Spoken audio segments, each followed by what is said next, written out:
Hey everyone, welcome back to another lesson here on the channel. Today we're going to be talking about how to find top selling products in a specific niche on Amazon. A lot of people think of product first and then maybe market an opportunity to grow out, but we're going to be working backwards. A lot of time it's a lot easier to find a market and then find a product within that market that you can sell and scale. So if that sounds like something you're interested in watching, be sure to stick around to the end. Be sure to like and subscribe down below. Without further ado, let's just get right into it. So one place I generally like to start is just start with a term that's either popular or a term that's a market and not a product. So if I put boho and just looked at what popped up, boho dress for women, I don't want to sell clothing. Boho decor, boho rug, dress, curtains, wall decor, tops for women, throw pillows, throw blanket.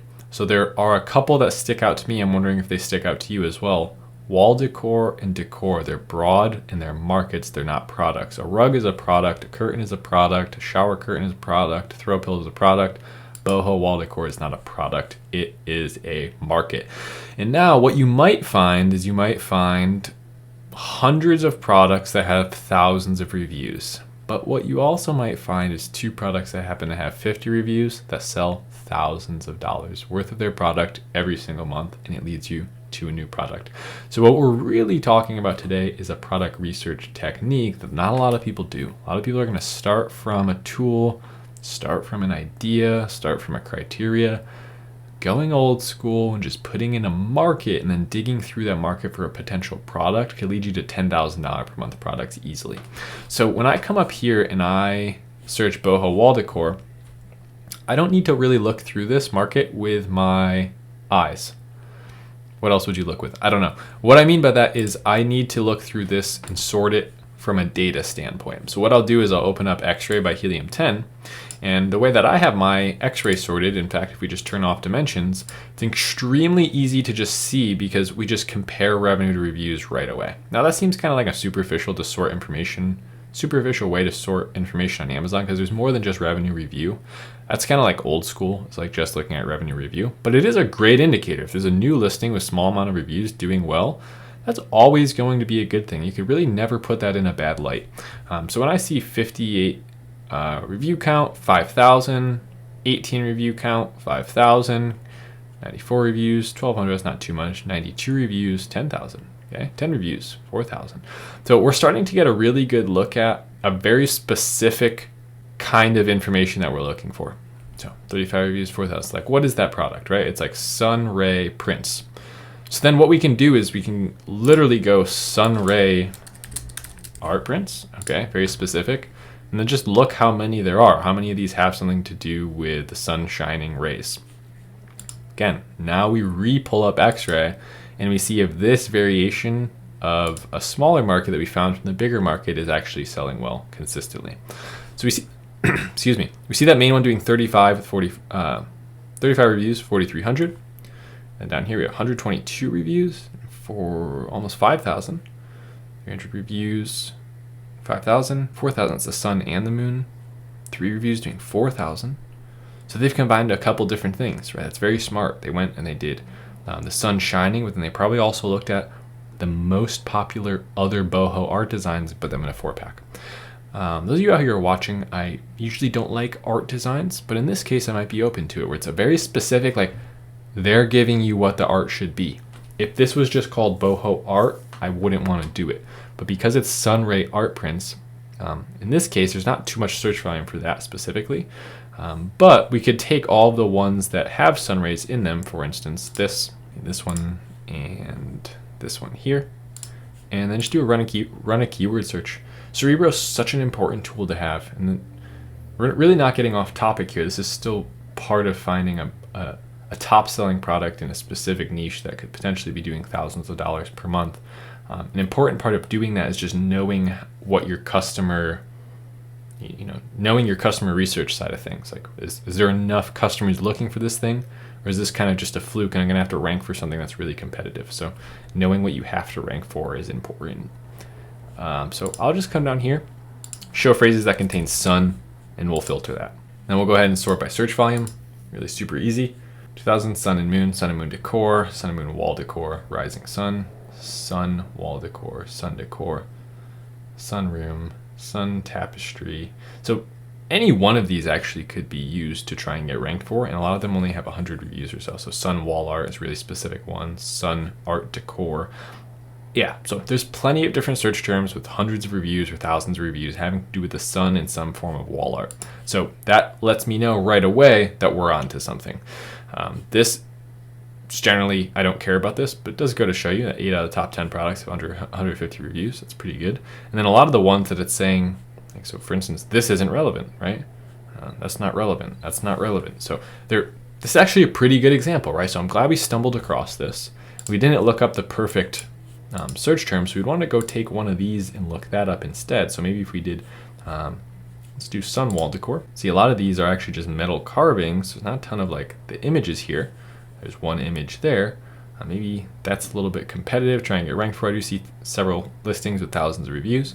But anyway, you see the kind of path that I'm taking, right? So I'm starting from something it's actually quite competitive and quite broad, and I'm narrowing it down to a specific idea. So we could do this with anything, right? If we wanted to start with, my favorite subject, fly fishing. How do we work our way down from this, right? We're gonna get a ton of different products here. There's gonna be things from bags to rod holders to rods themselves to, gear and waders, and then pretty much everything is going to be listed here. So what I would say is that we would do the same exact thing. We would open up X-Ray, go X-Ray, product research, and then go ahead and just take a look and see what listings have low reviews, higher sales. So we can do this anywhere. 41 reviews. That's Orvis, really high quality company. So it's not a good example. It's a piece of clothing there, but 36 and 6,500. So it's that fly tying kit that we were talking about 2 weeks ago. 12 reviews, 3,000. So again, a fly crate. It's just premium fly crate. Those are actually flies, and only 12 reviews. People are not super like. So the thing with flies is like people aren't really super brand specific. Like I don't know many guys who just like only buy from Orvis or something. A lot of people tie themselves. So that there's a lot of reusable aspect there. Like if you made a brand here, you might be able to get people coming back to that brand. 10 reviews, 10,000. So this is interesting. So just like a really like cheap little kit of combos and flies. So they're kind of going for that beginner that doesn't know any better. That like you might want a specific rod that's better, a specific reel that has a good drag system, and a specific fly. So that's a market in and of itself. But you can see the point, right? All that we're doing is we're just coming into a market and we're trying to find low reviews, higher number of sales. And we're seeing, is that now a new high quality product that I could potentially sell? When I come back to, let's do a different one, right? So I just want to prove that this works in almost any area you can make it work. So it's a good one I found the other day. Boho was wedding decor, right? So now it's slightly more specific, but anything that doesn't point you to a product in and of itself, like if I look for garlic press, it's a dead end. It's just garlic press. Like people there aren't interested also in a high quality knife or something.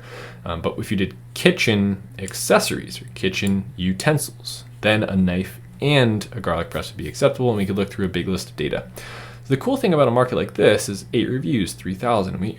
7 reviews, 4,000. We just start to collect information about what people might be interested in using at a wedding. Let's see here. 15 reviews, $6,000 per month. 24 reviews, 1,000 reviews.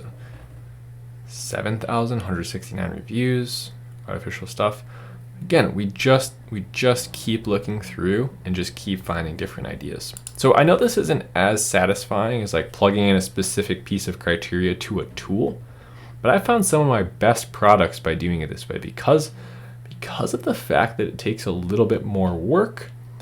Generally, you're going to be rewarded. The universe is a strange way of rewarding people that take the long route, right? The indirect approach. Jocko Willink talks a lot about this.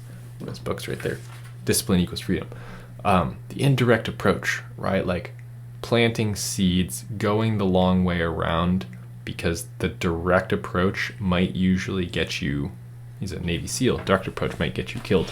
Right? So we can apply that to business. Like take the long way that no one's willing to take the path less taken, right? Find those ideas in a way. Like my best-selling product right now is not on any tools. I found it completely organically.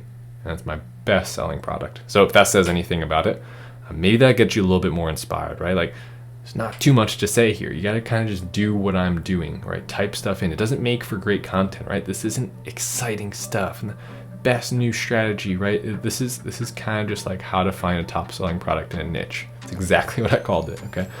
So that's pretty much it for today's video. Go try this. Maybe one or two of you will honestly try it out of 1,000 people who watch this. You'll probably find something awesome if you do it for a couple of days straight. So challenge, I was gonna say challenge accepted. I'm not the one accepting it. Challenge directed to you and you go accept it. Anyway, thanks so much for watching. I'll see you in the next video, guys. Later.